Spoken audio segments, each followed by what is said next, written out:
AP రాజకీయాల్లో ఎప్పుడు ఎవరిపై కేసులు నమోదవుతాయో, ఎప్పుడు ఎవరిని అరెస్ట్ చేస్తారో ఊహకు కూడా అందని పరిస్థితి నెలకొంది. దానికి తాజా పరిస్థితులే ప్రత్యక్ష ఉదాహరణ. ప్రస్తుతం ఫ్యాన్ పార్టీ లీడర్లను కేసులు వెంటాడుతున్నాయి. అనేకంటే వేటాడుతున్నాయనే చెప్పాలి. తాజాగా కాకాణి గోవర్ధన్ రెడ్డి అరెస్ట్తో మరోసారి వైసీపీ నేతల్లో టెన్షన్ మొదలైంది. ఇదే సమయంలో పిన్నెల్లి సోదరులపై మరో హత్యాయత్నం కేసు నమోదైంది. ఇప్పటికే అనేక మంది వైసీపీ నేతలపై కేసులు నమోదయ్యాయి. వల్లభనేని వంశీ గతంలో చేసిన అనేక అక్రమాల కారణంగా జైళ్ల చుట్టూ చక్కర్లు కొడుతున్నారు.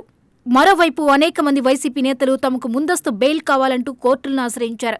బెయిల్ దొరకని వారు పరారీలో ఉన్నారు. ఇలా పరారీలో ఉన్న మాజీ మంత్రి కాకాణి గోవర్ధన్ రెడ్డిని ఇప్పుడు పోలీసులు అరెస్టు చేశారు.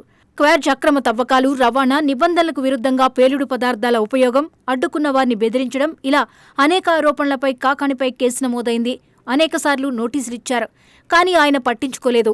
ఆ తర్వాత బెంగళూరులోని ఓ ప్రాంతానికి వెళ్లిపోయారు. కానీ పోలీసులు ఆయన లొకేషన్ను గుర్తించి ఏపీకి పట్టుకొచ్చారు. కోర్టు ముందు హాజరుపరిచారు. కాకాణిపై ఇవి మాత్రమే కాదు, పొదలకూరు పోలీస్ స్టేషన్లో అక్రమ మైనింగ్ కేసుతో పాటు ఎస్సీ, ఎస్టీ అట్రాసిటీ కేసు నమోదైంది.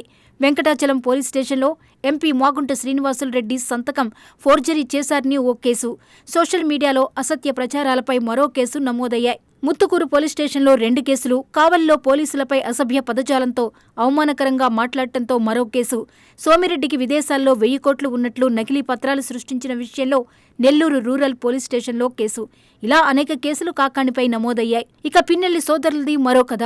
ఓ డబుల్ మర్డర్ కేసులో ఆరోపణలు ఎదుర్కొంటున్నారు.